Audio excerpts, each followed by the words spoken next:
Hello viewers, breaking news. আবারও শাকিব খানকে নিয়ে আলোচনায় আসলেন মিশা সওদাগর। বেশ কিছুদিন ধরেই কাজ হচ্ছে না শাকিব খান এবং মিশা সওদাগরের। জানা যায় শাকিব খান ও মিশা সওদাগর সবশেষ কাজ করেছিলেন পাসওয়ার্ড সিনেমায়।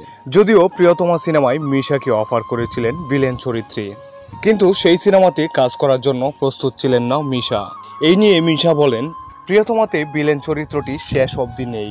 সিনেমা শেষ হওয়ার আগেই ভিলেন মারা যায়, যার কারণে আমি প্রিয়তমা সিনেমার কাজ করিনি।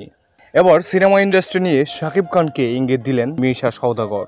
তিনি বলেন, আমি আর শাকিব খান ফিল্ম ইন্ডাস্ট্রি বাঁচিয়ে রেখেছি। তাছাড়া কথা দাও সাথী হবে সিনেমার শুটিংয়ে শাকিবের সঙ্গে ফাইটের দৃশ্য ধারণের সময় আমার বাম পায়ে আঘাত লেগেছিল।